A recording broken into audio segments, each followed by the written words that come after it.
Hello, ladies. My name is Jennifer, and I'm a Christian. I don't claim any name other than that of Christ, so I'm just a Christian. And this is Women of the Word, a Bible study for women dealing with issues affecting women. I'd like to begin with a prayer. Dear Lord, please bless this study and those who are engaged in it to your glory, and that it has fruit in their lives. In Jesus' name I pray. Amen. Alright, so today we're going to be talking about morality and how that is a proof for the existence of God.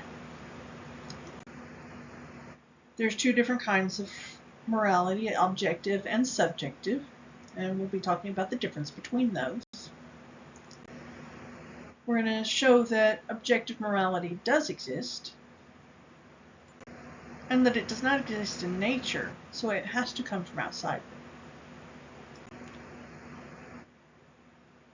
So, objective versus subjective morality. And so we're going to look at what's the difference, and of course why that matters. Subjective morality, or moral relativism,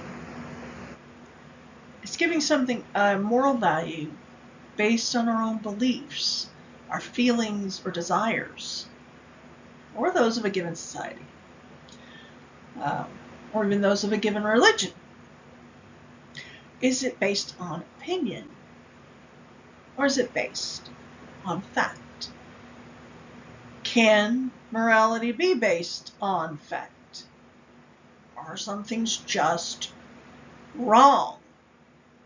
Or are some things simply right, no matter what anybody else thinks about it? And that is the difference, of course. One is based on feelings and the other is based on facts. So, if morality is subject to our own opinions, so that's where it comes from, subjective, or those of society, then there's no real basis to call anything right or wrong. It's just your opinion, or it's just the government's opinion, or it's just my religious leader's opinion. There's not a solid base for that. So let's say the government decides one day that redheads are evil. I've known some redheads, and their tempers might make you think that. Okay? But then they say, since they are evil, it is your legal right and responsibility to kill them. Think about that. Think about who did do something like that once. It wasn't red hair.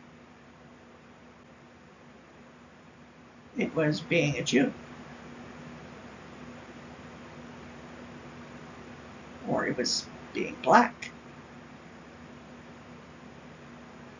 Ku Klux Klan did that. Of course, the Jews was Nazis. Now it's Hamas.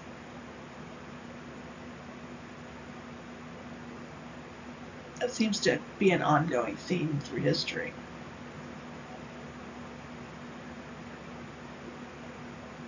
If you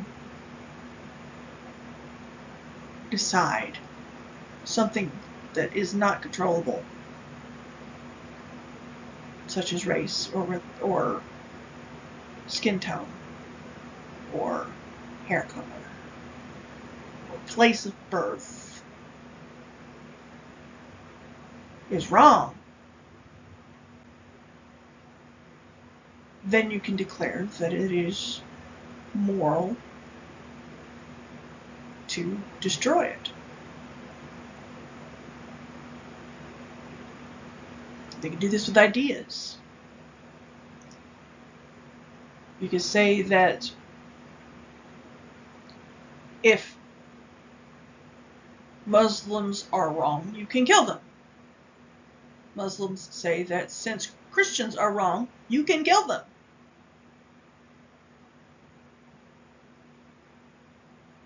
Or lock them up.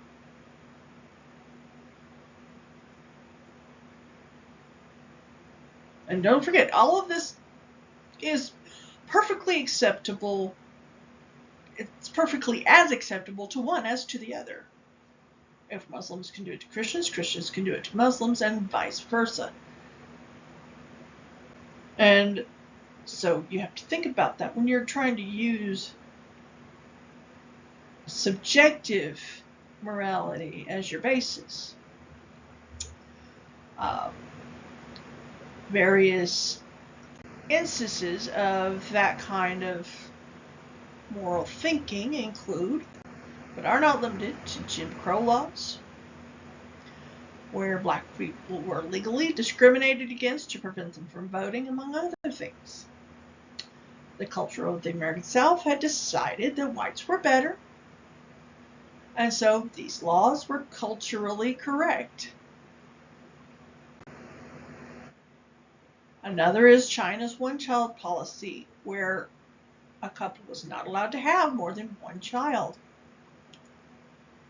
Because of this policy and their cultural preference for boys, millions of female babies were aborted or killed after birth simply due to their gender, which they could not help. And I do mean their biological gender. Because a baby cannot tell you anything different. Okay? Also, the Catholic Church in Spain during the 13th century declared that they would use torture to try accused heretics, which included Protestants, Jews, Muslims, anybody that disagreed with them.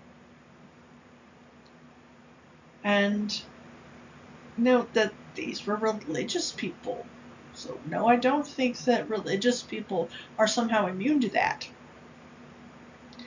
They can use subjective morality as well. And it's never really a good thing. So we want to remember that as we go forward. How subjective morality can result in a lot of very bad things, because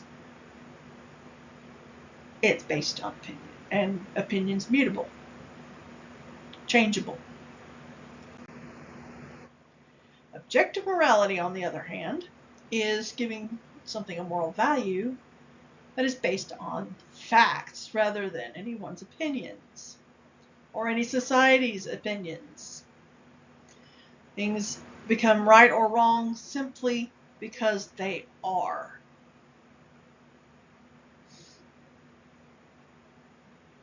And so a good first example of that is going to be murder. If there is objective morality, then some things are factually morally wrong. If murder is wrong, then murder is wrong. I'm sorry, I jumped ahead a little bit. My wheel got caught. So I'm going to have to just go base off of my notes there for a minute. If murder is wrong, then it's wrong. Period. Okay?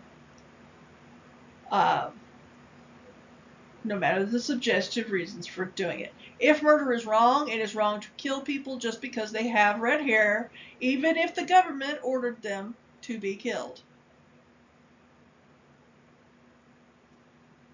And that's the slide that I missed, sorry.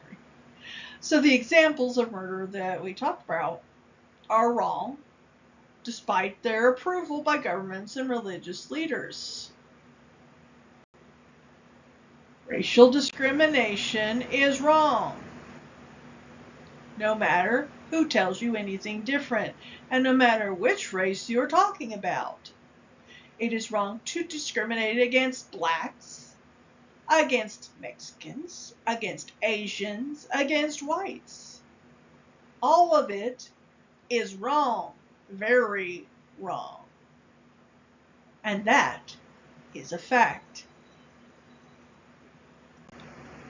Abortion is wrong because it is a fact that human life has moral value, irrespective of changeable things like age, place of residence, dependence on others,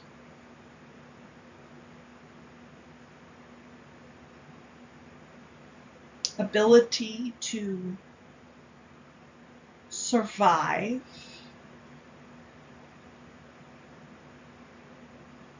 those are not decisions. They are not choices. Abortion is wrong because it is murder. Because every human life has objective moral value. Torture is wrong because every life has objective moral value. It is wrong to hold somebody underwater until they've almost died, bring them back up again, and say, confess. And this is a mild example.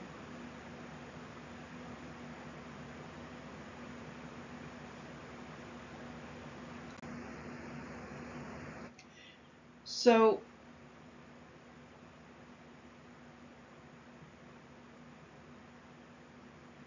since we can say that, and we can say that objective morality gives us a base, it gives us a rule book, and without that base, you can't. It's the subjectiveness of it makes it fluid. It makes confrontation easier. It makes it harder to say things with any confidence. And it just gets things wrong. So we're going to say objective morality is true. And if it's objective, that means it's true for everybody. We know that some things are wrong instinctively, and it's no great leap of intellect to realize that they are wrong without our opinion on the matter. For instance, murder. Again, murder is always wrong.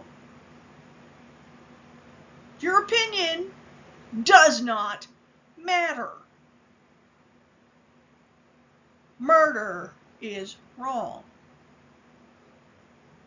Because every human life has objective moral value. Human life. Ending a human life, unless for reasons of defense or the punishment of capital crimes, is always wrong, always murder. So, examples. Killing an unwanted child. Killing a burdensome elder. Killing those of a different race. Killing those of a different religion. Killing in the pursuit of desire. And when the Nazis were put on trial for their war crimes, they stated they had not broken the law of Germany. And that was true. It was absolutely true. What the court had to decide was that a valid defense?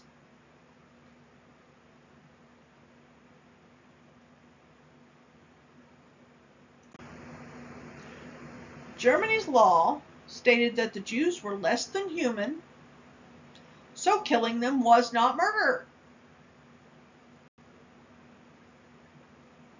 But every life, objectively, has moral value. Laws today state that unborn children are less than human, so killing them is not murder.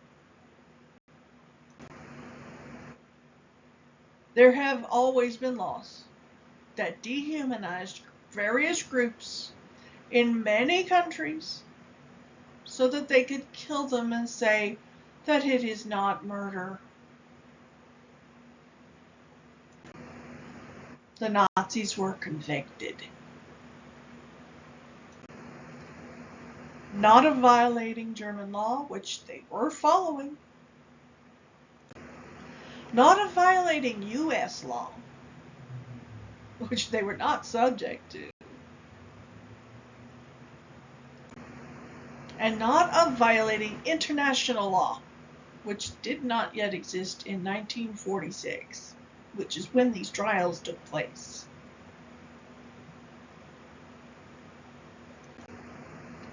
But of violating a higher law.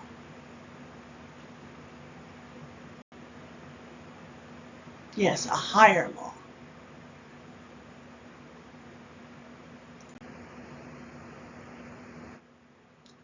Sir Hartley Shawcross stated, ultimately the rights of man, made as all men are made in the image of God, are fundamental. And fundamental means basic. They're part of the thing. It's part of the foundation of the thing that it is made in the image of God.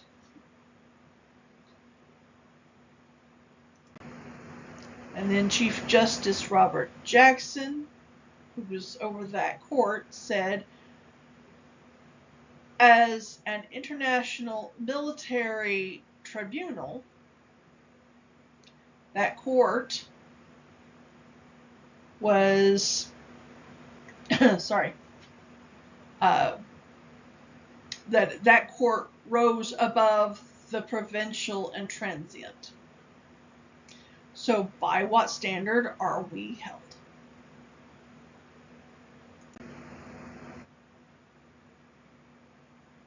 By what standard are we held? Where does that standard come from?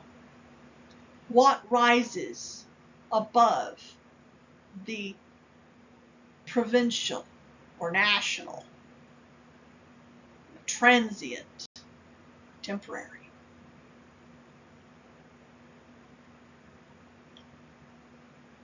What is that thing that makes murder wrong? That means murder is always wrong. And in mass murder, much more so.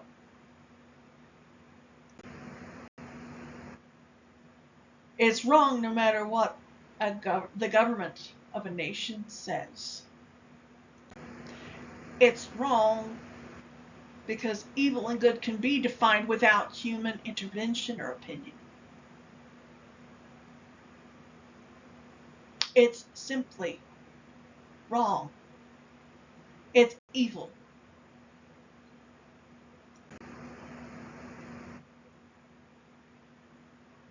Now, where do we get that idea? Where do we get the notion of morality in the first place? I mean, morality is the decision on whether something is right or wrong, the decision to act on that notion.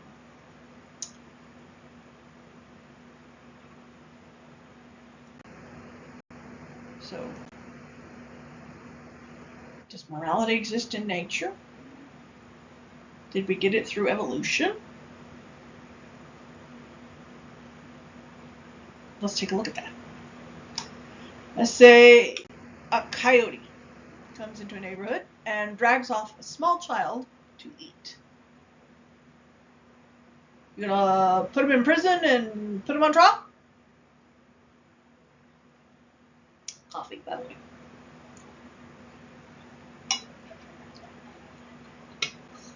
Is the coyote morally responsible for that? Or does the coyote have morality?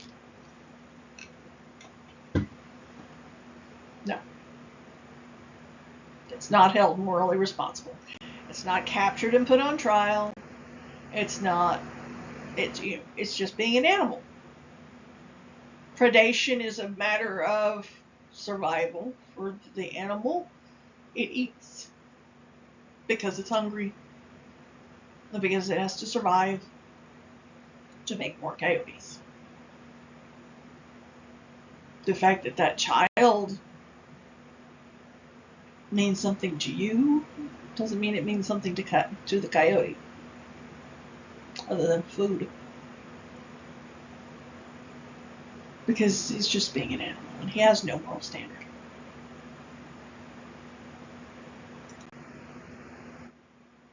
You might kill it to prevent it happening again, because once a coyote gets the idea that children are easy to kill, they'll probably continue doing it.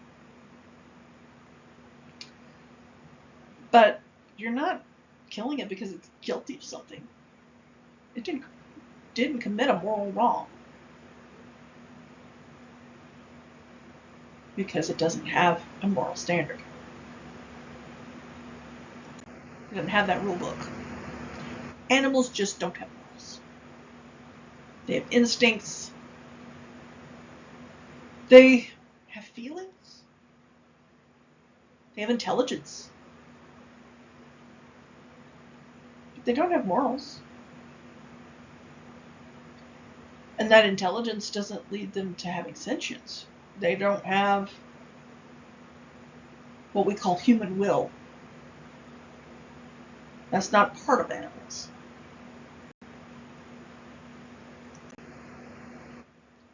Only humans have a conscience to violate.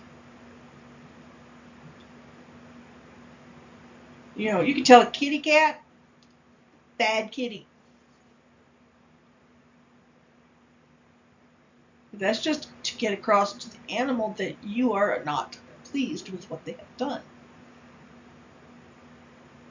You are their only source of any kind of value system. And that's just, they're going to follow your value system because you're the one with the food bag. And because you're bigger, more powerful than they are.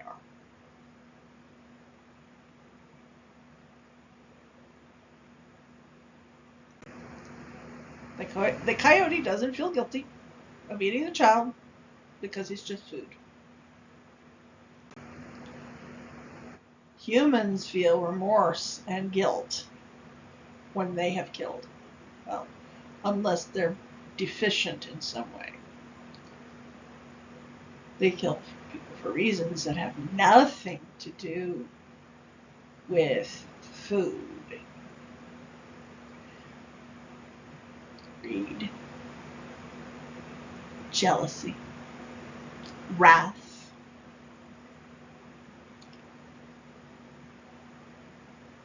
Oh, you're just in my way.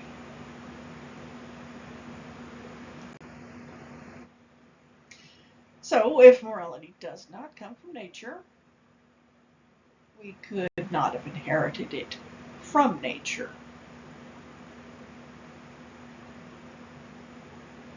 So, morality is not a part of the coyote. It is not a part of the ape. Although, I must say, you would be forgiven for thinking it might be. One thing I saw once on a video, a little boy accidentally fell over into an ape enclosure, gorillas. And the silverback of the group approached the boy. And everybody thought he was going to hurt that kid. But he didn't. He protected him from the rest of the troop until the keepers could get in there and get the boy out. So they make us wonder sometimes, don't they? But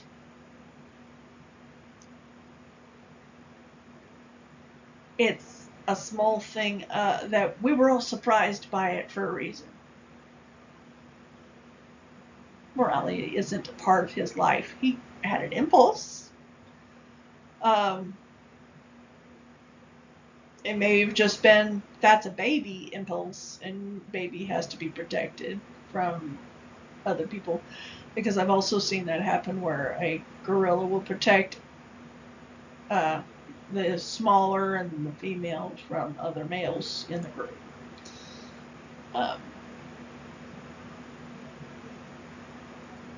But it's not actual morality. It is just instinct. Morality is a part of man. My wheel went again. Sorry about that. I've got to get better at this. I'm new to YouTube. Can you tell? Morality is part of man, or we wouldn't be having this discussion. And because it is, we must have gotten it from somewhere else. Somewhere other than nature.